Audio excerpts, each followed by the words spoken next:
মনে হয় আমার ওই নিরীহ ফলগাঁয়েতে যে ভাইগুলো দাঁত মারা গেল তারা বিচার পাবে। আমার তো সন্দেহ হচ্ছে দেশের মধ্যেই গাদ্দার কেউ কিছু করে না তো। কেন এইটা ঘটাবার পরেই পুরো দেশ জুড়ে বাঙালি ও মুসলিম তারাবার নামে বিভিন্ন রাজ্যে মুসলমানকে গণহত্যা করা হচ্ছে, মারা হচ্ছে। এমনকি একটা কার ড্রাইভার গাড়ি চালাতো বেচারি, মুসলমান হওয়ার জন্য তাকে জ্যান্ত পুড়িয়ে মেরে দিয়েছে এই ঘটনা ঘটার পরে। তো এটা কোনো সাজানো নয় তো। ঠিক যেমন আমার বাংলায় সাজানো, নবীর বিরুদ্ধে ইসলামের বিরুদ্ধে বল, পুলিশ তোর উপরে স্টেপ নেবে না, মুসলমান ক্ষিপ্ত রাস্তায় যাবে, তোকে কোন রকম ধরে নিয়ে আসবো, ধারা হালকা দেবো, জামিন পেয়ে যাবি, ফুলের মালা দিয়ে হই হই করতে করতে যাবি বুক ফুলিয়ে। তারপরে হাজার হাজার মুসলমানকে কেস দিয়ে ঘর বাড়ি লন্ঠন করে ভেঙে চুরে মুসলিম মায়েদের গায়ে তায় হাত দিয়ে তাদের ধন দৌলত চুরি করে নিয়ে সোনা দানা যা আছে ঘর থেকে সব বার করলে পালাবো? এ হতে পারে না, পারে না। এটা রাষ্ট্রীয়ভাবে একটা সন্ত্রাসী নয়, রাষ্ট্রীয়ভাবে একটা চুরি নয়। কথা শুনছেন না, শুনেন? কিন্তু দিনের শেষে আমি আবার একবার বলবো, একটু মন খুলে সাড়া দেবেন, এই সব কিছুর পিছনে মূল আসামি দোষী কারা? এই বলবেন না, বলবেন না? হক কথা বলেন না, আল্লাহ দেখছে, নারা যাবে। অন্যায় স্বীকার করেন, এর জন্য দোষী কারা? আমরা শুধু পরের পা চেটেছি, একবার ভাবিনি আমার ছেলেটা কবে জজ হবে, আমার ছেলে কোনো কবে উকিল হবে, আমার ছেলে কোনো আইপিএস অফিসার হলে অসুবিধে কি, আমার ছেলে কোনো ডাব্লিউবিএস অফিসার হলে অসুবিধে কি, আমার ছেলে কোনো পুলিশ সুপার হলে অসুবিধে কিসের, আমার ছেলে কোনো যদি রাজনীতির নেতা হয় তো অসুবিধে কিসের? একবারও আমরা ভাবিনি। আমরা ভেবেছি কি আমার ছেলে ওদের পা চেটে আমরা যেমন বেরিয়েছি এরাও বেড়াবে। কষ্ট হচ্ছে কিন্তু অহংকার করছি না। আল্লাহ আমাকে হেদায়েত করেছে, আমি চেয়েছি আমার ভাইটা আমার থেকেও যেন বড় হয়। আমি শুধু ধর্মগুরু জলসা করি, কিন্তু আমার ভাই মুসলিম, হিন্দু, দলিত, আদিবাসী, শিখ, পাঞ্জাবি প্রত্যেকটা ভারতীয়র জন্য আমার ভাই কথা বলছে, আমার ভাই দেশের জন্য কথা বলছে, আমার ভাই সংবিধান বাঁচাবার জন্য কথা বলছে, আমার ভাই দেউচি পাঁচামেলের জন্য কথা বলছে, আমার ভাই আদিবাসীদের জল জঙ্গলের জন্য কথা বলছে। এটা আমি গর্ব। নওশাদ আমার ভাই, তোমাদের গর্ব নয় যে নওশাদ আমার পীরের বাচ্চা? গর্ব না, গর্ব নয়? কার কার গর্ব হয় হাত তুলে দেখাও, হাত না বা। কিন্তু দুঃখের বিষয় অনেকের কষ্ট হচ্ছে, ওর আগে পুলিশ পিছনে পুলিশ, আমার নেই কেন? শুনছেন না, শোনেন? তা তোর যদি পুলিশই দরকার তা নাম না। শুনছেন না, শোনেন? পা না চেটে দালালি না করে নেবে যা, তো পুলিশ পাবি। শুনছেন না, শোনেন না? নিরীহ মানুষের হয়ে নাভ, জুলুমের শিকার হ, ভাঙরে যাবি, সন্ত্রাস গুলো ইট মারবে, রাজ্য সরকারের পুষা গুন্ডা মমতার সন্ত্রাস ছেলেরা ইট মারবে, কাঁচ ভেঙে যাবে, হাত ভেঙে যাবে। কথা শুনছেন না, শোনেন না? তোকেও সিকিউরিটি দেবে দেশ, চিন্তা করছিস কেন? না, মেহনত করব না, রিস্ক লব না। দালালিতে কি করে টাকা আছে বলো? আমি থাকলে যত থাকবো ভাই তত বলবো।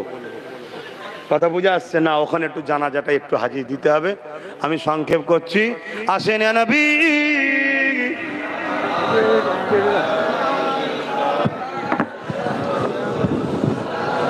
ধরে রেখেছে, ওই পরিবারটা ধ্বংস হয়ে যাচ্ছে। এই পরিবার ধ্বংস হচ্ছে, এই পরিবারকে বাঁচিয়ে এই জুলুমকে খতম করার নাম হলো ইসলাম। আমাদের মধ্যে আছে ওই ইসলাম? কথা বলছেন না কেন? তাহলে ধ্বংস আমরা কেন হচ্ছি বুঝতে পারছেন না?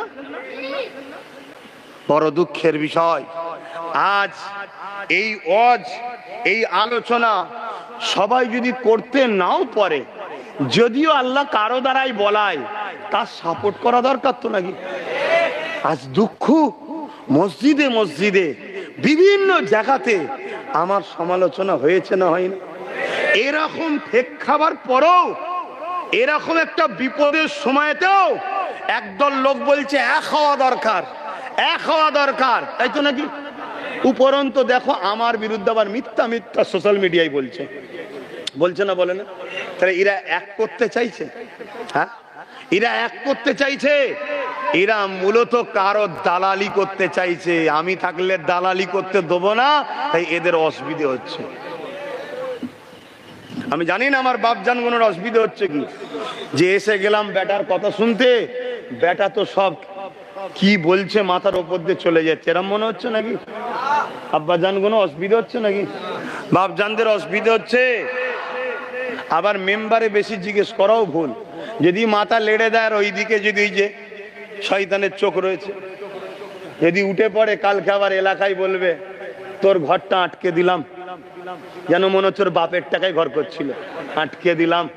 ওরে হারামখোর, তুই যদি কোনো গরিবের ওপর এইভাবে ঘর আটকে জুলুম করিস, আল্লাহ তোর চোখের সামনে তোর বাচ্চাকে যেদিন তোরপে তোরপে মারবে, তোর সামনে যখন তোর পরিবারের উপরে, তোর বাড়ির উপরে আযাব আসবে, সেদিন তুই বুঝবি আমি গরিবকে কাঁদিয়ে কি করেছিলাম। খোদা সবর করেন, ধৈর্যশীল তিনি, কিন্তু তিনি ছেড়ে দেয় না। তুই গরিবের উপর জুলুম দেখাচ্ছিস। হ্যাঁ, এ সমাজে অনেক এমন জালিম নেতা আছে যারা কারো নামে ঘর এলে সেই ঘরের বিনিময়ে তার পরিবারের সুন্দর বউটাকে পর্যন্ত ডাকে যে পার্সোনাল পাঠাও। শুনছেন না শোনেন? এই ভাষা খারাপ লাগছে। এই অন্যায়কে মিটাবার নাম ইসলাম। আর এদের পিছনে দালালি করে আমরা নামাজ পড়ে বলছি মুসলমান। আল্লাহ বলছে বস মুদি, তুই বস, আইন কর, পেট। এই তো পিটছে। খোদার বিনা হুকুমে গাছের পাতা লড়ে? এই আমার অজ ভুল হলে আলেম ওলামাকে বলবেন, উস্তাদ বলে সম্মান করবো, আমাকে যেন একটু শিখিয়ে দেয়। আর যদি মনে হচ্ছে ভুল হচ্ছে না, তাহলে আমি আহ্বান করছি, আসুন ঐক্য হই, আসুন একতা হই। তবে একতা কোন লিডারকে দেখে নয়, আমাদের একতার লিডার একজনই হবে, মুহাম্মদ রাসূলুল্লাহ। জোরে বলুন সুবহানাল্লাহ। আমার নবীর আদব নেই, নবীর প্রেম নেই, নবীর সম্মান নেই, নবীর শানে গুস্তাখিমূলক কথা বলবে, আর তাদের সঙ্গে বলছে একতা হতে হবে নাকি? হ্যাঁ, মরে যাওয়া পছন্দ করি তো নবীর দুশ্মনের সঙ্গে পানি খাওয়া পছন্দ করি না। এই গাছের পাতা খোদার বিনা হুকুমে লড়ে? এখন লড়ছে না। দেখুন, খোদার বিনা হুকুমে লড়ে কি? যখন লড়ে কার হুকুমে লড়ে? খোদার হুকুমে। তা গাছের একটা পাতা সে যদি খোদার বিনা হুকুম ছাড়া না লড়ে, তাহলে আমার ভারতবর্ষ এত বড় একটা দেশ, এই দেশের প্রধানমন্ত্রী কে হবে খোদার বিনা হুকুমে? তাহলে আল্লাহ ওকে বসালো কেন? আচ্ছা, ফেরাউনকে আল্লাহ বসেছিল কেন? আরে বলবেন তো, ফেরাউনকে আল্লাহ বসেছিল কেন? ফেরাউনকে আল্লাহ বসিয়েছিল মুমিনদের ঈমান পরীক্ষা করবে বলে এবং জালিমদের শাস্তি দেবে বলে। আপনি কি ভাবছেন আমার দেশের মাথায় যে বসে আছে সে কি শুধু মুমিন মুসলমানদের উপরে জুলুম করছে না সবার উপরে? এই যে 50 টাকা করে গ্যাসের দাম বেড়েছে, কি হচ্ছে বুঝতে পারছেন? হ্যাঁ, আপনি ভাবছেন 50 টাকা। এই ভারতবর্ষে 100 কোটি কাছাকাছি কম বেশি লোক আছে যারা মাস গেলে 3 থেকে 3.5 হাজার টাকা ইনকাম করে, এর বেশি না।